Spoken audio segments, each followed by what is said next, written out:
The moment my wife smiled into that microphone, I realized she had not brought me to the radio station to save our marriage. She had brought me there to bury it in front of everyone listening on their commute. The red on air sign glowed above the glass, painting Meredith's cheekbones crimson, and she looked comfortable under it, like the room had been built for her, and I was the uncomfortable chair someone forgot to move. Across from us, Jenna Vale, the host of WLVN Live, leaned toward her microphone with polished sympathy, as if she knew which side of the story she wanted the audience to believe. My hands were folded. I could see my wedding ring against the black foam pad beneath the mic stand. I could also feel the silver lapel mic clipped to the inside edge of my jacket, cold against my shirt, tugging lightly whenever I breathed. Liam, the producer, had fastened it there 10 minutes earlier and said something strange under his breath. "Keep it on." At the time, I thought he meant sound quality. Now I was not so sure. Jenna smiled at the control booth, then turned back to Meredith. "So, Meredith," she said, soft and curious. "People say comparison is poison in a marriage, but sometimes honesty is the only antidote. What did Colton have that Grant just never did?" There it was. Colton, not my name, not our marriage. Her ex-boyfriend dropped into the studio like a match on dry leaves. Meredith gave a tiny laugh, the kind she used at dinner parties when she wanted people to think she was being playful instead of cruel. She tucked her hair behind one ear and looked at me for half a second, just long enough to make sure I was watching her enjoy it. "That's not fair," she said, though she was already smiling. Jenna let the silence stretch. Somewhere behind the glass, a chair creaked. Meredith sighed, as if she had been carrying this truth for years and finally had permission to set it down. "Colton was just bigger where it mattered," she said. "Confidence, ambition, presence. He walked into a room and people noticed. Grant walks into a room and hopes nobody asks too much of him." The headphones on Jenna's desk crackled with a laugh. I did not move. I did not defend myself. Did not ask my wife why she had chosen a live broadcast to say something she had never been brave enough to say at her kitchen table. I only looked down at the silver clip on my jacket and remembered Liam's fingers pressing it into place, his eyes flicking toward Meredith, then toward the glass. "Keep it on." Meredith kept talking, feeding the silence because she mistook it for weakness. "I know that sounds harsh," she said, her voice smoother now, almost rehearsed, "but women get tired of shrinking their standards so a man can feel safe. Sometimes you marry peace, then realize peace was just another word for small." Jenna made a sympathetic sound, but her smile twitched, like even she had not expected Meredith to go that far so fast. I glanced at the clock above the door. 8:13 a.m. People were drinking coffee in office parking lots, sitting in school drop-off lines, waiting at red lights, listening to my wife turn our marriage into a lesson about disappointment. And the strangest part was not that she said it. It was that she kept looking past Jenna, past me, into the producer booth, toward the empty chair with the spare headset resting on it. A chair no one had explained. A chair with a paper cup beside it. A chair waiting for someone who, according to the guest sheet, was not supposed to be there. Jenna leaned closer to the microphone, ready for the follow-up that would make me explode or disappear. Meredith's smirk widened when she saw me inhale. But before I could answer, the monitor beside my elbow flashed with a message from Liam. Only 4 words, and those 4 words quietly made the silver mic on my jacket feel heavier than my wedding ring. "Do not take it off." Jenna did not see the message. Meredith did. Her eyes dropped to the small monitor for less than a second, and that tiny mistake changed the room for me. Until then, I had been trying to convince myself this was only a cruel interview that had gotten away from her. But the way her smile tightened when she read Liam's warning told me she knew the lapel mic mattered. Jenna waited for my answer, pen lifted above her notes. Meredith leaned back, satisfied, as if silence had already convicted me. I kept my voice level. "That is an interesting way to describe a marriage," I said, "especially one you asked me to discuss on live radio." Jenna tilted her head. "Grant, do you feel Meredith is being unfair? Or do you think she is finally saying something honest?" That was the trap. If I sounded hurt, I was insecure. If I sounded angry, I was controlling. If I laughed, I was pretending not to care. 3 days earlier, Meredith had stood in our kitchen in Richmond, Virginia, sliding a printed release form across the counter like she was offering a peace treaty. The show, she said, specialized in couples rebuilding trust. She had even made coffee in my favorite mug, which should have warned me. Meredith never became gentle unless she needed something signed. The form said WLV and Liv could use our voices, first names, and marital story for broadcast and promotional clips. Nothing unusual there. What felt unusual was the way she tapped the bottom line and said, "This only works if you do not bring your lawyer brain into it." I'm not a lawyer. I review insurance claims for a living. She knew that, but calling it my lawyer brain was her way of making caution sound like a character flaw. I signed because part of me still wanted to believe she was choosing repair over performance.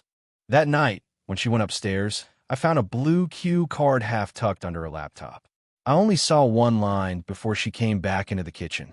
"Do not let him redirect." She snatched it up too fast and said it was for a team presentation. Now, sitting under studio lights, I saw the same shade of blue peeking from beneath Meredith's notepad. Jenna asked another question, but I barely heard it. My attention had moved to the booth behind her. Liam stood at the soundboard with one hand frozen above the controls. Beside him, the empty chair was no longer empty. A man in a navy jacket sat with his back partly turned, one ankle resting over his knee, wearing the spare headset like he belonged there. I knew the set of his shoulders before he turned. Colton Reeves, Meredith's ex. The man she had sworn had nothing to do with this interview. My chest tightened, but not from jealousy. It was the cold, clean feeling of a pattern finally locking into place. Jenna followed my eyes, then looked quickly back at her notes. Too quickly. She knew there was someone in that booth, but maybe not who he was. Meredith reached for her water and missed the bottle the first time.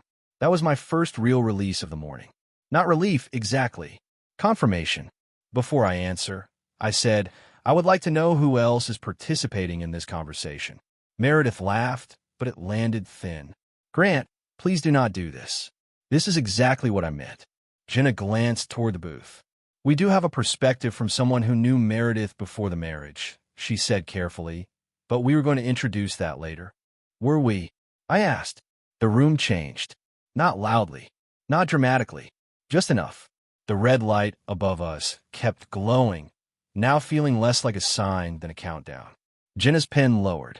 Meredith's fingers pressed flat against the blue card. And through the glass, Colton finally turned around with a smile that did not look surprised at all. Then Liam's voice came into my earpiece, quiet as a secret. "Grant, do not react when he speaks. There is something on the pre-show channel you need to hear first." Liam's voice vanished before I could ask what he meant.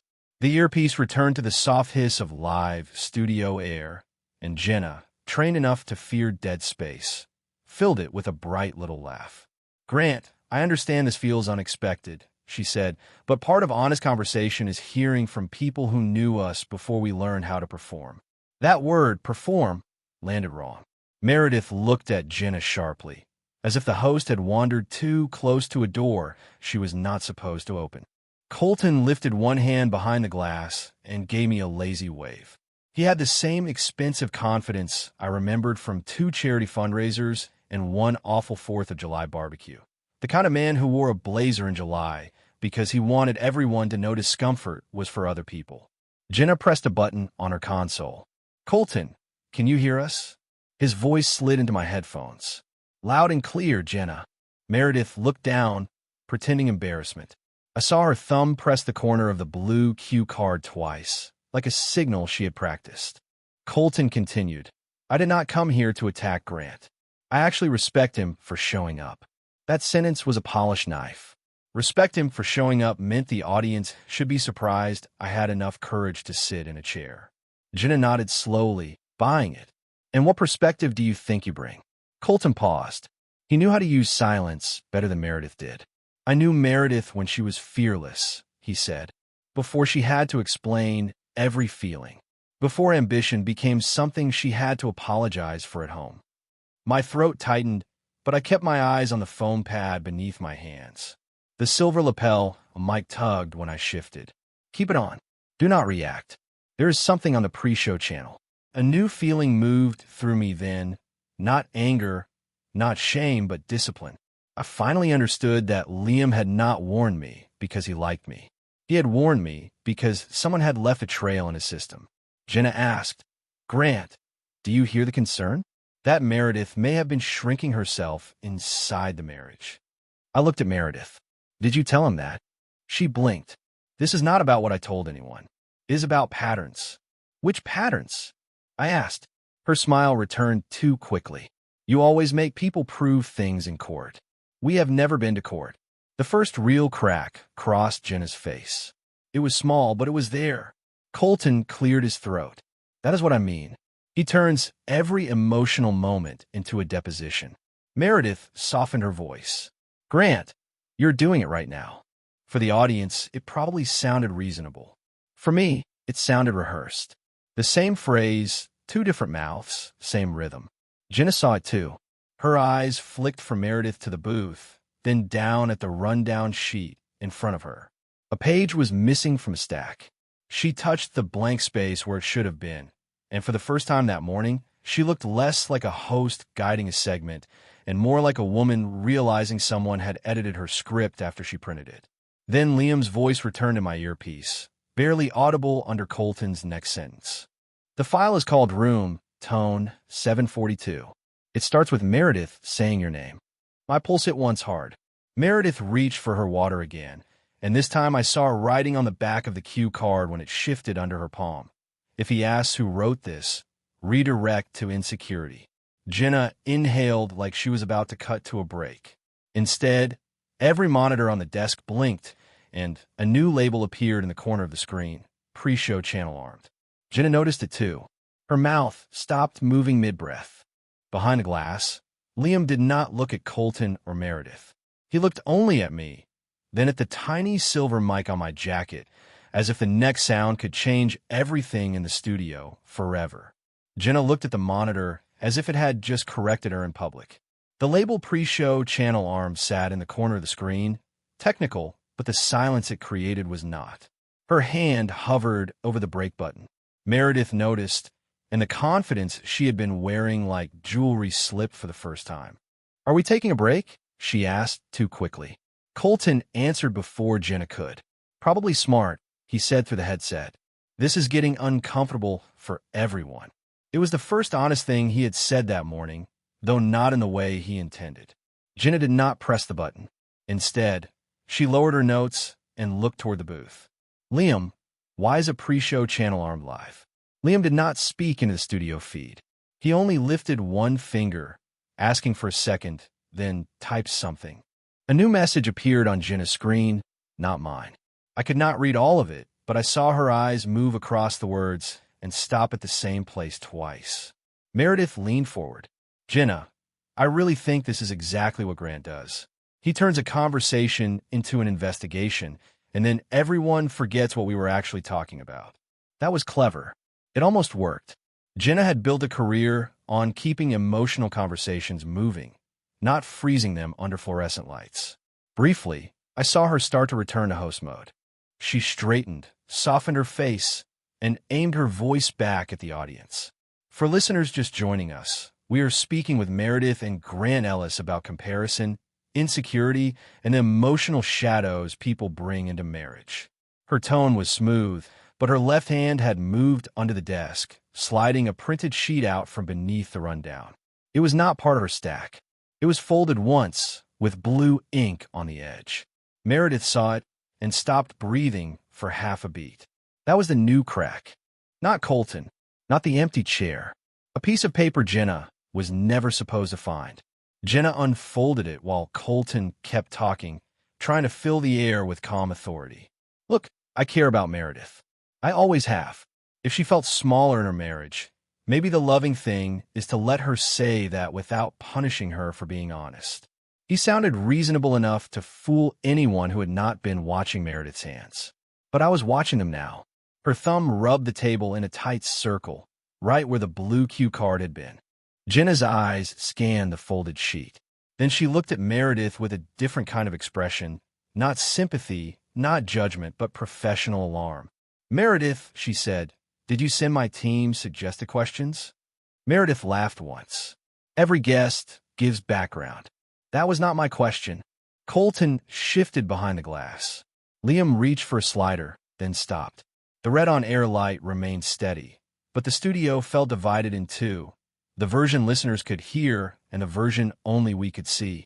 Meredith's voice lost its softness. I help your staff understand the context. Grant is very good at sounding calm while making everyone else feel unreasonable. Jenna glanced down again. This says, ask Grant whether Colton made him feel inadequate. Then, if he redirects, ask why he needs control of the room. The words landed harder than the earlier insult because they were not emotional.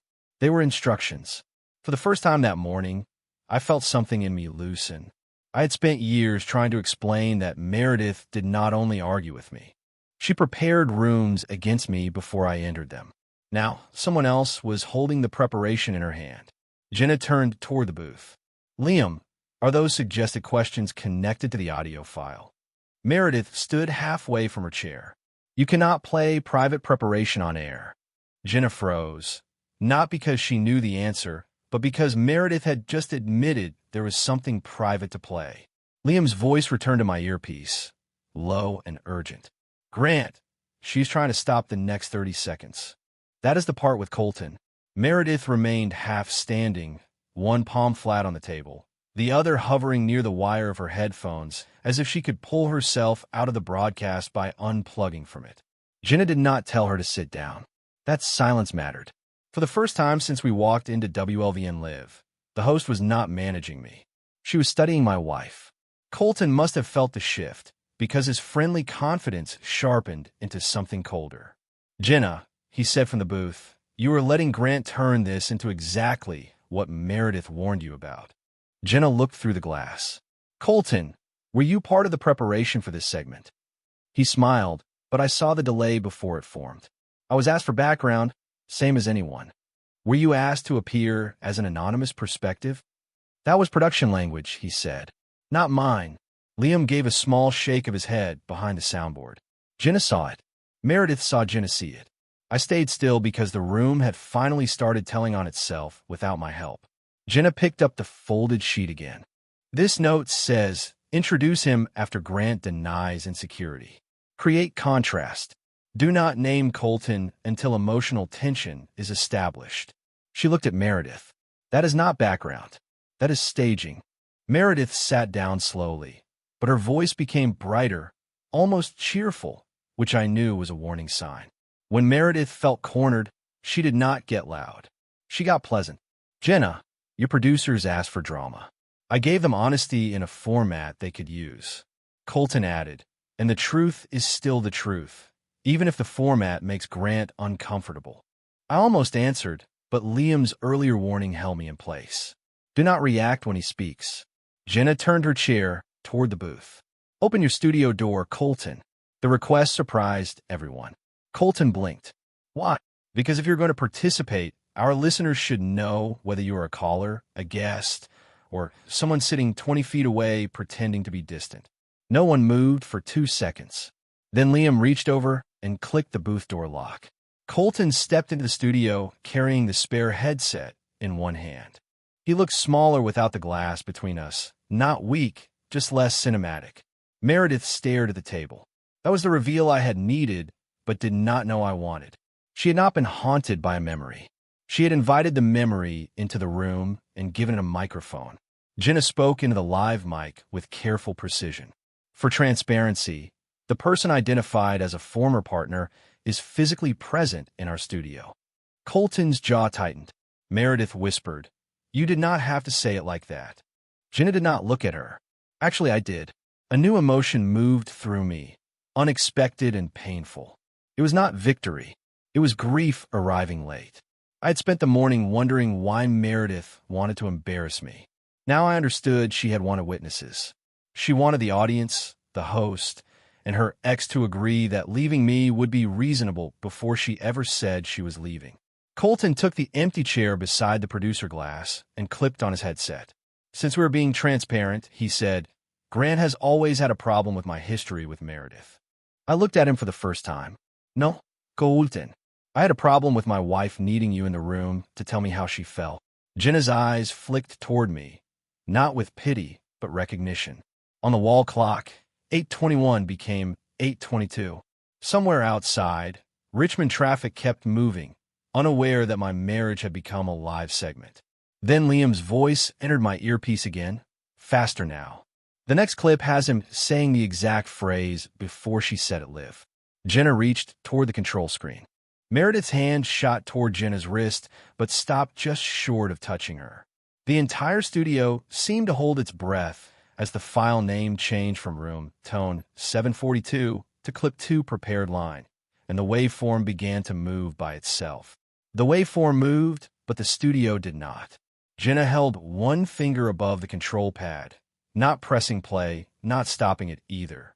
Meredith's hand remained suspended in the air between them, close enough to reveal panic, not close enough to become an apology. Colton looked at the screen and gave a short laugh. That label proves nothing, he said. Producers label clips however they want. Liam spoke through the studio speaker this time, not only my earpiece. I did not label that one. The sentence cut cleaner than accusation. Jenna turned slowly. Who did? Liam looked at the board, then at the printed call sheet. It came in with the guest prep folder. Meredith sat back, as if the chair had pulled her down. I felt the lapel mic against my jacket, the small metal clip holding steady while everything else loosened. Jenna finally pressed play. For 1 second, there was only room noise, a chair leg scraping, paper sliding, Meredith's bracelet tapping a table. Then Colton's voice came through the studio monitors, not distant, not distorted, but close and casual. Say bigger, but do not make it sound physical. Make it sound like confidence, ambition, presence. That way he cannot accuse you of being crude without looking guilty for hearing it that way. No one breathed loudly enough to cover the silence after it. Meredith closed her eyes. Colton stared at the speaker as if the machine had betrayed him personally. Jenna did not freeze yet. She became very still, which was worse. The host who had been shaping emotion for an audience was now calculating whether her own show had been handed a script designed to humiliate a guest. That was taken out of context, Colton said. You mean the context where you chose the words? I asked. My voice surprised me. It was calm, but not empty anymore. Meredith opened her eyes and looked at me with anger, not shame. Grant, you are enjoying this. That was her next frame, and I recognized it instantly. If I could not be made insecure, I would be made cruel. Jenna recognized it too. Her expression moved from alarm to something sharper. Meredith, he has barely spoken. Meredith leaned toward her microphone, trying to reclaim the audience. Because silence is how Grant punishes people. He waits until everyone feels wrong. Then he acts innocent. Colton nodded too quickly. Exactly. Jenna pressed stop. That is the second identical phrase the two of you have used. Colton's face changed. Only a little, but enough. Meredith's fingers curled around the edge of the blue cue card until it bent. I looked at that card and realized she was not improvising her pain. She was following traffic signs. Jenna looked through the glass at Liam. Are there more clips? Liam did not answer right away. He glanced at me, then at Meredith, then toward the hallway outside the studio. I followed his eyes and saw a woman in a charcoal suit standing beyond the door with a station badge clipped to her pocket. She was not part of the segment. She was older than Jenna, with the calm expression of someone who signed paychecks and ended careers without raising her voice. Jenna saw her too. Avery, she said quietly. The woman opened the door just enough for her voice to enter the room. Keep the microphones live, Jenna. Legal is already listening. Meredith went pale in a way no insult had caused. Colton took off his headset halfway, then seemed to think better of it. I did not understand why station management was involved until Liam put a new file on Jenna's screen. The title was not prepared line anymore. It was Release Concern, Guest Consent Discussion. Jenna read it, then looked at the release form beside her notes, the same type of form I had signed in our kitchen. Her voice lowered. Grant, before we continue, did anyone tell you Colton would be in the studio today? Meredith whispered my name like a warning. And for the first time, I realized the next clip was not about the joke at all. It was about whether I had knowingly agreed to this ambush. Jenna's question did not sound like a question for me. It sounded like a warning to everyone else in the room. Did anyone tell you Colton would be in the studio today?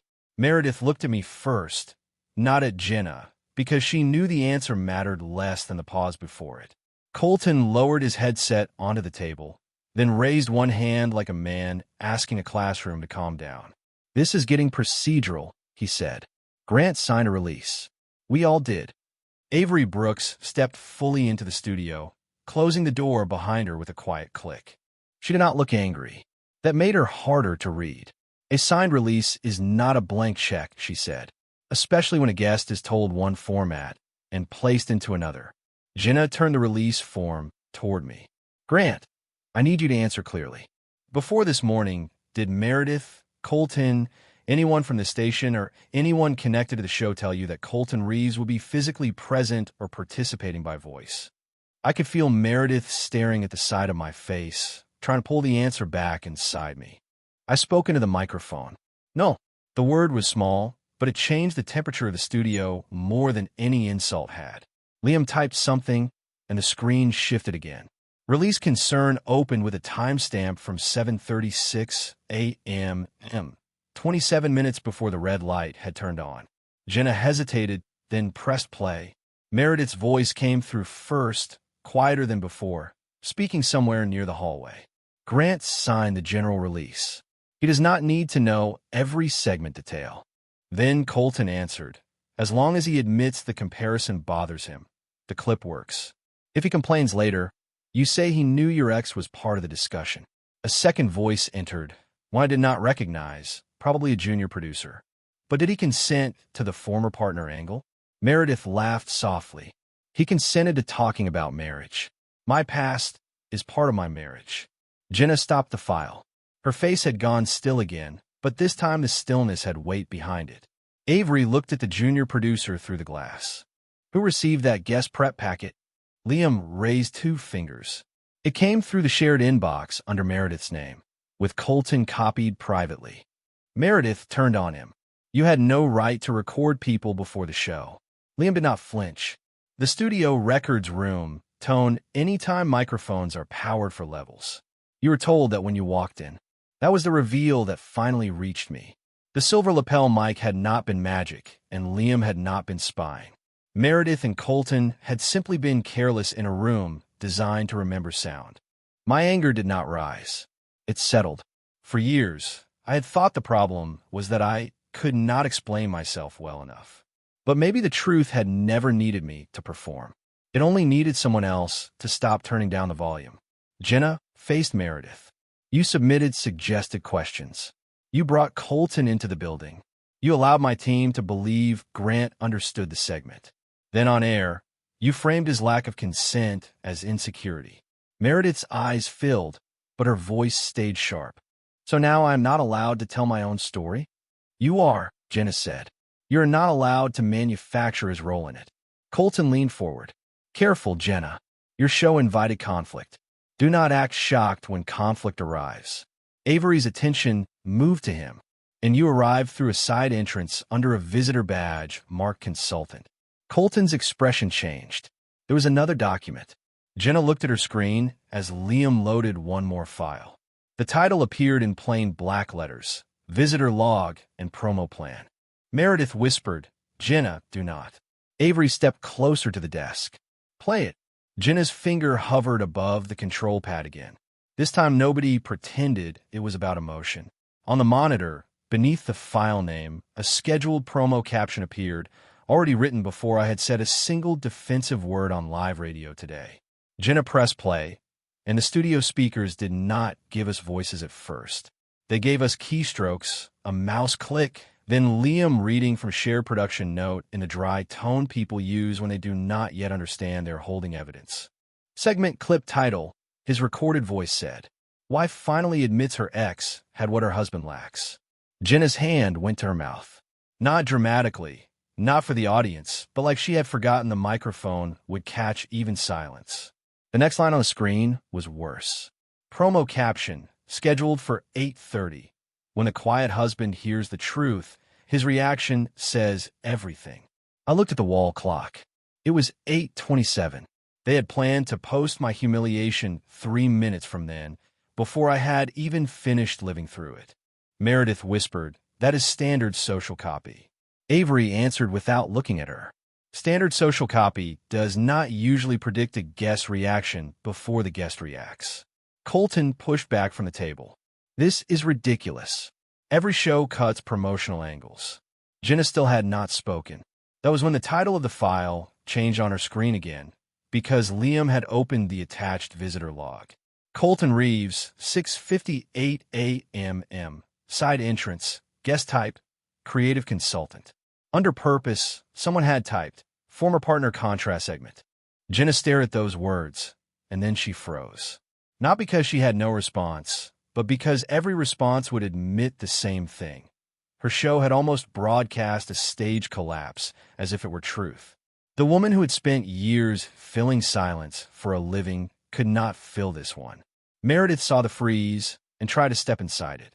"Jenna, please. You know how production works. Grant is making this sound malicious because that is what he does. He takes one uncomfortable conversation and turns it into a courtroom." My chair scraped softly as I leaned closer to the table. "Meredith, I signed up for a conversation. You scheduled a clip." She flinched at that, and for once, she did not have a polished answer ready. Colton did. "You are enjoying the moral high ground." I turned toward him. "No, I am realizing how long I lived under sealing you," and Meredith kept lowering, then blamed me for standing up straight. The room went quiet in a different way. Even Avery looked at me then. The sentence had not been planned, but it felt like something in me had finally arrived on time. Jenna lowered her hand from her mouth. Her voice was careful when she spoke into the live microphone. "Listeners, what you are hearing is a pause in our scheduled segment because new information has raised concerns about consent, preparation, and transparency." Meredith shook her head slowly, eyes glossy now, but still guarded. "You are humiliating me." Jenna looked at her. "No, Meredith. I'm stopping your plan to humiliate him." That was the moment the entire room shifted. The host was no longer frozen. She had chosen a side, not mine exactly, but the side of what could be verified. Liam moved quickly behind the glass, canceling the scheduled promo. Avery stood beside Jenna, reading from her phone, likely messages from Station Legal. Colton removed his visitor badge and placed it face down, as if hiding the word consultant could erase it from the log. Meredith leaned toward me, her voice no longer designed for listeners. "Grant, do not make me look like this." I almost laughed, but it would have sounded like pain. I did not make the promo caption. Jenna slid the blue cue card across the table toward me. "Grant," she said, "there's one more note on the back." I did not touch it at first. The silver lapel mic pulled against my jacket when I breathed, reminding me that everything was still live, everything was still being remembered. Finally, I turned the card over. In Meredith's handwriting, beneath 2 underlined words, was the fallback line she had planned if the segment went wrong. Say we were already separating. And Jenna had one question left before the break, one Meredith seemed to fear most. Jenna did not ask the question immediately. She let the blue card sit between us, handwriting side up, while the studio adjusted to the words Meredith had planned to use if her first story failed. Say we were already separating. That was not heartbreak. That was insurance. Meredith reached for the card, but Jenna placed 2 fingers on it and held it still. "Meredith," she said, her voice calm enough to make the question sharper. "Before this broadcast, had you and Grant mutually agreed that your marriage was already over?" Meredith looked at Colton. It was quick, but everyone saw it. Colton opened his mouth, then closed it when Avery turned toward him. Meredith swallowed. "We had problems," she said. That was not the question. Jenna did not raise her voice. "Had he agreed you were already separating?" Meredith looked at me then, and for the first time all morning, she seemed less afraid of being exposed than of being ordinary, a woman caught arranging a cruel scene and calling it truth. Emotionally, she said, "Yes." Liam spoke from the booth. "There is a marker at 7-Eleven. Avery nodded once. Jenna pressed play before Meredith could object. My own lapel mic fed the room a sound I remembered without knowing I had heard it. Meredith standing near the coffee station before the show, speaking low to Colton while Liam checked levels. "Do not say separation yet," Meredith whispered on the recording. "If Grant handles it well, I can still tell people I tried everything. If he reacts badly, then we say this was proof we were already done." Colton answered, "And if he does not react?"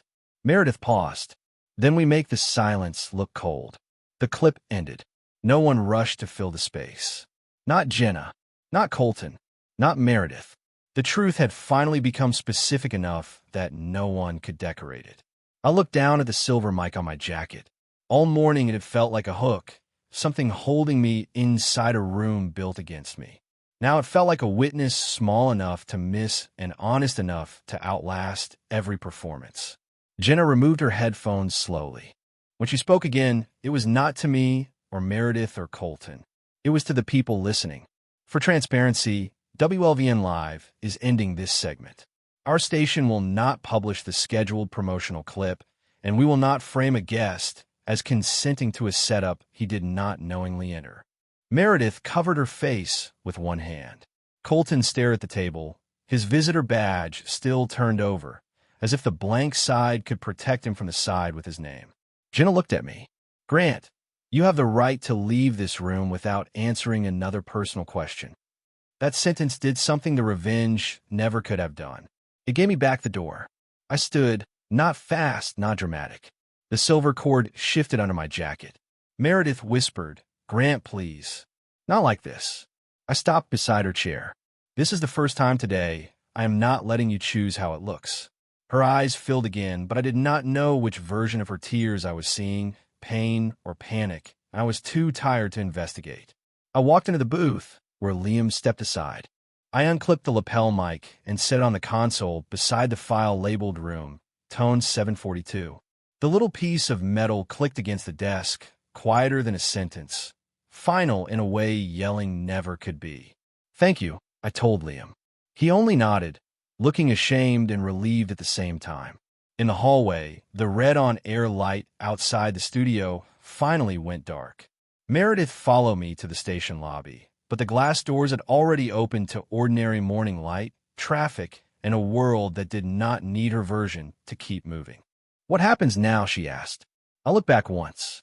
Now we talk when there's no microphone, no X, and no audience. Then I stepped outside with my name still mine and my own silence finally serving me again.